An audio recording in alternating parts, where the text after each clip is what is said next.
Assalamualaikum warahmatullahi wabarakatuh.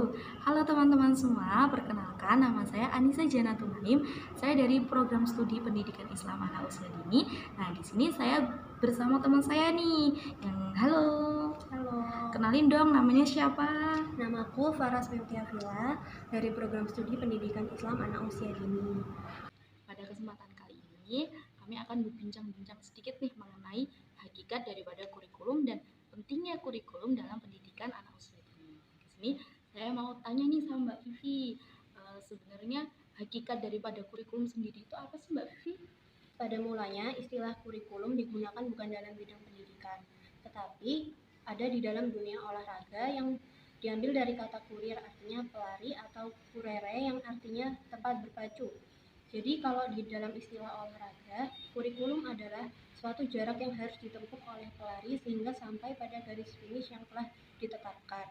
Nah, mengambil makna dari istilah di bidang olahraga tersebut, kalau di pendidikan, kurikulum itu maknanya adalah sejumlah mata pelajaran yang harus dipelajari atau diselesaikan oleh setiap siswa atau anak didik untuk mendapatkan ijazah. Jadi di sini bisa kita simpulkan bahwa hakikat dari kurikulum itu adalah suatu acuan atau pedoman dari sebuah rancangan yang bertujuan untuk menggapai atau merealisasikan tujuan-tujuan dari pendidikan. Seperti itu. Kalau menurut Mbak Vivi sendiri mungkin ada fungsi-fungsi lain di balik fungsi yang saya sebutkan tadi. Fungsi kurikulum itu dibagi menjadi 7. Yang pertama, fungsi kurikulum dalam rangka mencapai tujuan pendidikan. Dalam hal ini, kurikulum berfungsi sebagai alat untuk mencapai tujuan pendidikan, yaitu alat untuk menempa manusia yang diharapkan sesuai dengan tujuan pendidikan yang diharapkan. Yang kedua, kurikulum bagi sekolah yang bersangkutan, yaitu adalah alat untuk mencapai pendidikan yang diinginkan, pedoman yang mengatur segala kegiatan sehari-hari di sekolah, dan fungsinya meliputi jenis program pendidikan yang harus dilaksanakan, cara menyelenggarakan tiap jenis program pendidikan, dan orang yang bertanggung jawab dalam melaksanakan pendidikan program tersebut.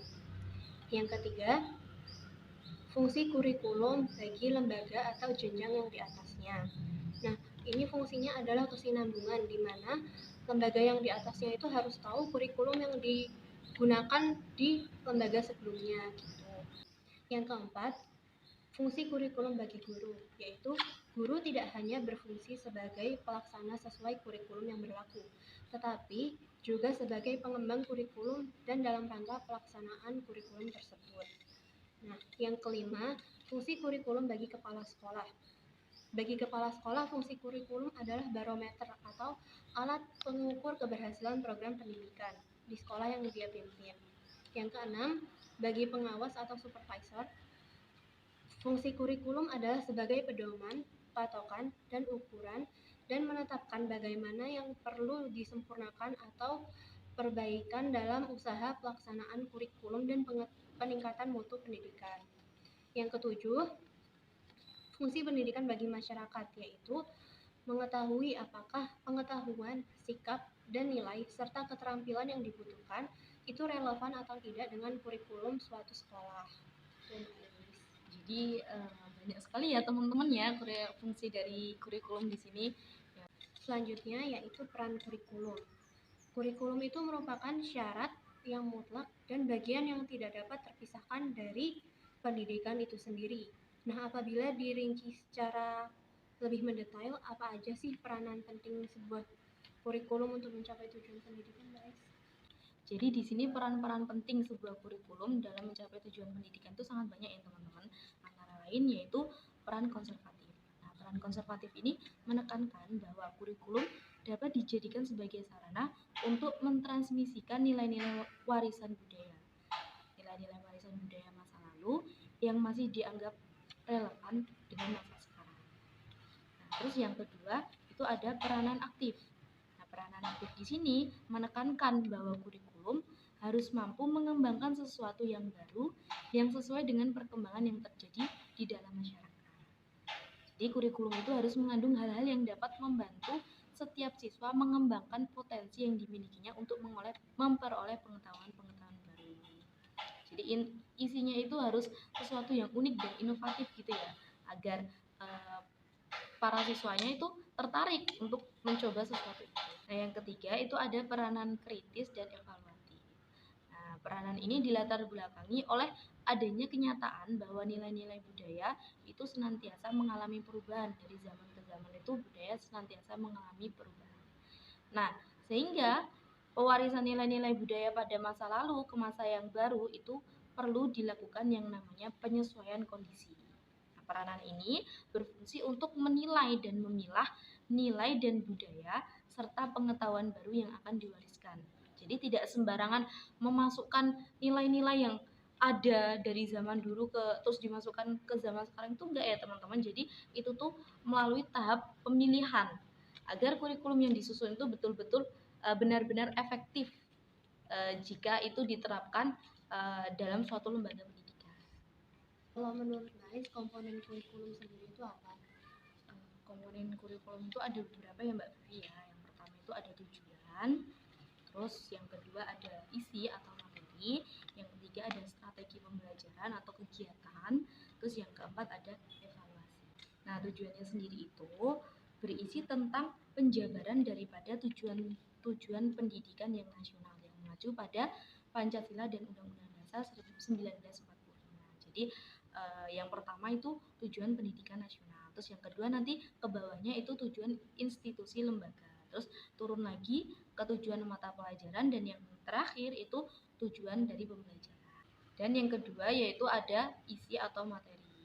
Nah, isi kurikulum pada dasarnya itu adalah bahan yang diberikan kepada siswa agar dapat mencapai tujuan yang diterapkan.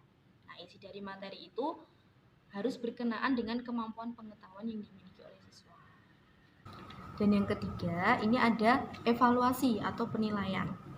Jadi, evaluasi ini alat untuk mengukur dan menilai program pendidikan, atau dengan kata lain, evaluasi kurikulum dilakukan untuk mendapatkan informasi yang akurat dan dapat dipertanggungjawabkan.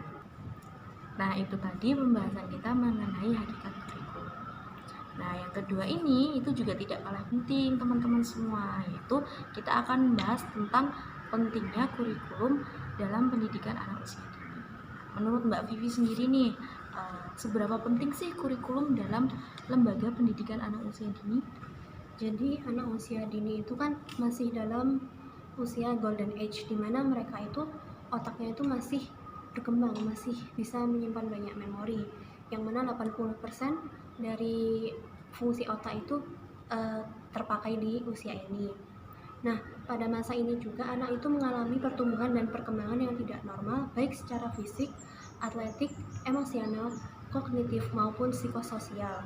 Nah, program PAUD adalah program pembinaan bagi anak usia 0 sampai 6 tahun yang merupakan program pendidikan yang mendukung pertumbuhan fisik dan pengembangan, dilakukan melalui pemberian intensif. Hal ini bersifat spiritual karena anak sudah siap untuk menempuh pendidikan lebih lanjut. Kenapa kurikulum untuk PAUD itu penting? Karena anak itu masih dalam usia golden age, di mana mereka masih labil, jadi kita membutuhkan kurikulum atau strategi pembelajaran untuk membentuk karakter mereka gitu, untuk mengarahkan mereka. Nah, anak usia dini itu juga belajar melalui bermain, jadi harus ada strategi pembelajarannya supaya prosesnya berhasil. Nah, strategi pembelajaran tadi ya berupa kurikulum itu. Ada beberapa model pendidikan juga, yaitu yang pertama model inquiry atau menekankan pada proses mencari dan menemukan. Jadi materi itu nggak diberikan secara langsung, tetapi yaitu peran anak itu ada di situ, yaitu mencari dan menemukan sendiri materi untuk belajar. Yang kedua yaitu ada model discovery, di mana proses mental di mana anak mampu mengasimilasikan suatu konsep atau prinsip. Proses mental tersebut antara lain adalah mengamati, mencerna, mengerti, menggolongkan, dan sebagainya. Dan yang ketiga, yang terakhir, yaitu model kooperatif atau belajar kelompok. Jadi di sini anak itu belajar kelompok untuk melatih kerjasama dia. Jadi aspek perkembangan sosial emosionalnya dapat, dan yang lainnya juga dapat. Jadi sebenarnya kurikulum itu penting di PAUD karena anak usia dini itu harus diajak untuk berkembang gitu. Jadi kayak kurikulum itu acuannya mereka untuk berkembang. Jadi teman-teman ya, kurikulum dalam pendidikan anak usia dini itu tentu saja berbeda dengan kurikulum di lembaga SMP maupun SMA. Kalau di SMA dan SMA kan siswanya itu dituntut untuk bisa melampaui kurikulumnya itu. Ya minimal batas KKM lah berapa nih teman-teman? Kalau KKM-nya berapa Mbak Vivi? 75. Oh 75, masih tinggi lah ya. Nah tapi kalau dalam pendidikan anak usia dini itu kurikulum tuh hanya sebagai acuan, jadi tidak wajib anak itu untuk melampauinya sebisanya gitu loh. Jadi kan karena kan kemampuan anak itu berbeda-beda ya Mbak Vivi ya. Ada yang di sini ada yang dia diberi metode ini dia bisa mengikutinya, tapi yang di sisi lain anak yang lain itu kurang mengalami keterlambatan. Nah itu bisa dimaklumi oleh guru-guru dan penyelenggara dalam kurikulum. Mungkin itu saja bincang-bincang kami berdua. Terima kasih telah meluangkan waktunya untuk menyaksikan video kami. Semoga apa yang kami sampaikan tadi bisa bermanfaat bagi kita semua. Ingat ya, anak usia dini itu tidak dituntut untuk bisa, tapi kita yang membinanya agar mereka itu bisa. Sekian dari kami. Wassalamualaikum warahmatullahi wabarakatuh. Dadah.